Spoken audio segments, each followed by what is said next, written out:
Oh, Bam. Brian, say hello to these people. Sandy's people, hello. The laying of hands.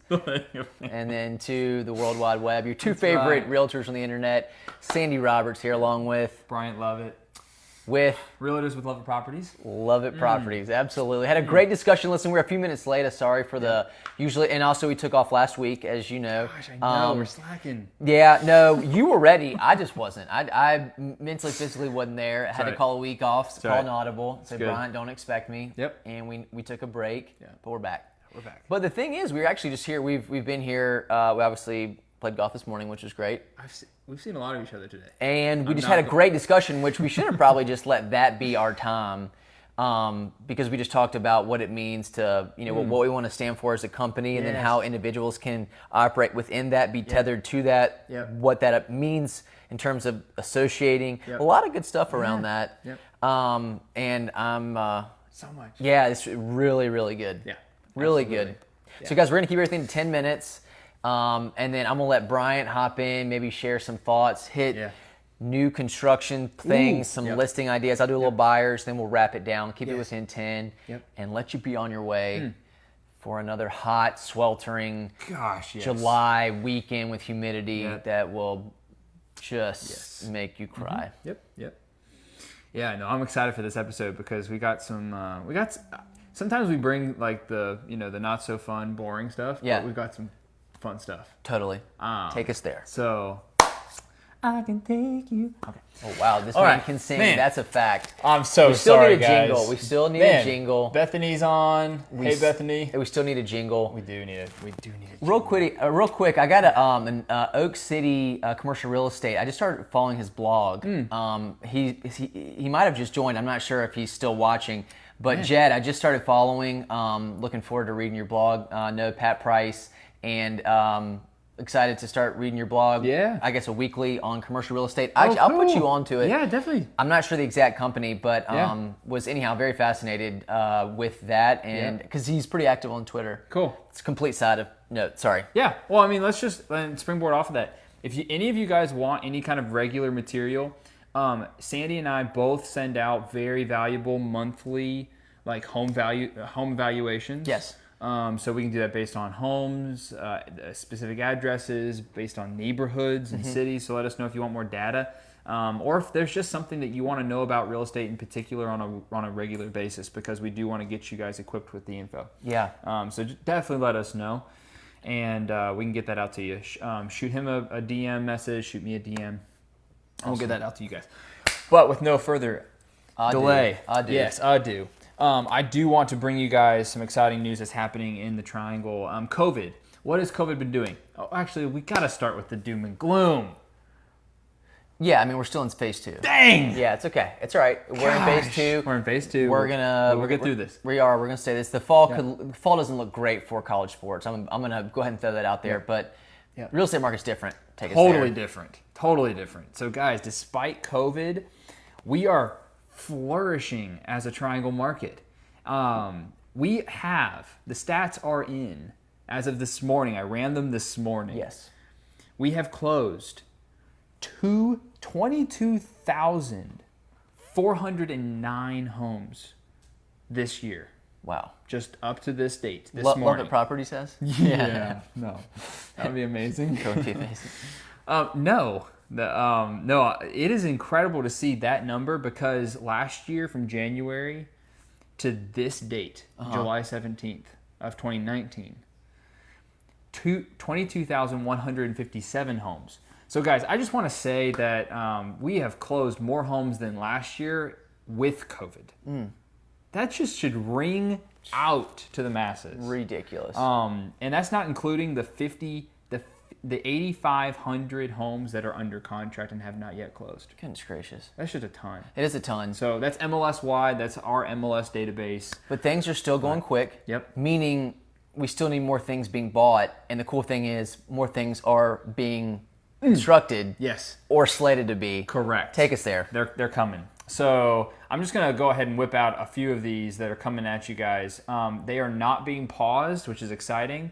Permits are going through. and these developers are pressing play and building, which is so nice to hear. COVID's not bringing it to a halt. We've got Salisbury Square, Litchford 315, the Canopy at Fenton, Northridge Point, Crenshaw Trace affordable senior housing, Raleigh affordable senior housing. I mean, these are some pretty big issues hitting our scene right now. That's right. And so it's awesome to see developers building those things. Lakeshore Raleigh, Vintage Jones Franklin. But one in particular I want to bring y'all's attention to because it's close to home for us. If you guys don't know, we work out of the loading dock Raleigh. Super cool space. You're in there a good bit. That's right. So anyways, maybe not as much, as post-COVID, but we're in there a good bit. We have a new development called East End Market that I am personally very excited about. It's coming, and it's going to be between 5 Points and Mordecai. I just can't wait. That's awesome. It'll be right down the road from our office. And that's going to include, that's commercial, residential, that's commercial, retail? Residential, 15 to 20 story, high rise. Gosh. Multiples of those, the whole 9 yards. It's going to be. So that's right down the road from us. The last thing I will share is for all of our Wendell Falls folks. Wendell Falls. If you guys don't know about Wendell Falls, you need to reach out to us and ask. Because it's an impressive space. It's impressive. And we're how far from Raleigh? Like maybe 20 minutes? Maybe 20 minutes. Yeah, that's about. Downtown Wendell also has a really cool, my good friend actually has a distillery in downtown Wendell, like on the, the downtown. Yeah, it's called Oakley. Lee Brown is a friend of mine. Went to high school with him, and he's putting out some really cool stuff there at a distillery in downtown, an old movie theater, weirdly enough. Very cool. But yeah, all that to say, Wendell Falls. Yeah, it's there. It's amazing. It's close to downtown Raleigh. Yeah. It's an amazing Newland development, but they've got Tree Light Square coming. It's going to be 35,000 square feet of shopping, dining, retail. Yes. In the neighborhood. So you can walk to all of this. They've already got the Wendell Falls, I think they call it the Fall. I can't exactly remember the name of their little cafe out there. Oh, yeah. You know what I'm talking about. I know exactly what you're talking about. Anyways, I'm excited. Publix is coming right up the road. So anyways, a lot of things happening in Raleigh, and we want to make sure that if you guys have questions or you're thinking about buying in the near future, that you do pick our brains about maybe where you should be buying locationally. Yeah. Because there's going to be some exciting things hitting the triangle. That is to be sure. Just kind of transitioning slightly to a buy side, just trying to hit both ends of the same coin. Just a quick kind of tidbit coming off an inspection this week. If you get a home inspection, which really should be required for every transaction, 100%. Even on a new construction, let that be noted. Please know that when you have a home inspection done, you are dealing with a generalist, meaning they are there to assess, kind of generally speaking, everything that's going on in a house, good, bad, indifferent, and to say if there is an issue, you may need to see a specialist. So it's a great starting point. And it's a great starting place to be able to start to compile what you may want to ask for in repairs or concessions in lieu of repairs towards the seller. But what we're seeing right now is, well, at least in this particular transaction, but I think it's something good, kind of a general rule of thumb. There are times when it is worth paying, let me say this one more time, it is worth paying an extra $150, $200, $1 to $250 to get a specialist who may come out there and tell you exactly what condition that HVAC is, or plumbing with the water heater, or electric, something that may need a little bit more, a chimney. Something that's a little bit more specific that a generalist home inspector could say, I don't know entirely, I don't think there's a problem from the best that I can see. But it's really good to have to pay a little bit more.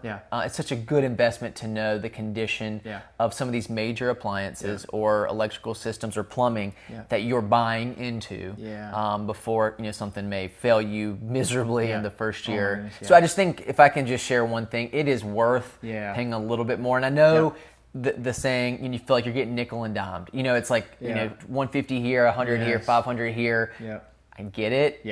But a worthy expense is to potentially, especially when it comes to major appliances, take that home inspection and get one more specific specialist to come out and maybe check something that's on the verge, maybe a little bit old or something you're not entirely aware of. So I've got a very funny, you've heard this before, But I do have a funny analogy in relation to buying a house. Yes. I mean, it is definitely like dating. I mean, it's 100% like dating. Yeah. But you don't like. I mean, some people do this. No judgment. Be careful when you start to waddle into a relationship world. You better nail this analogy. I'm listening very closely. Don't marry them in 2 weeks of knowing them. Wait for 4. Wait for 4 weeks. Right. I mean, wait at least 4 weeks. Right.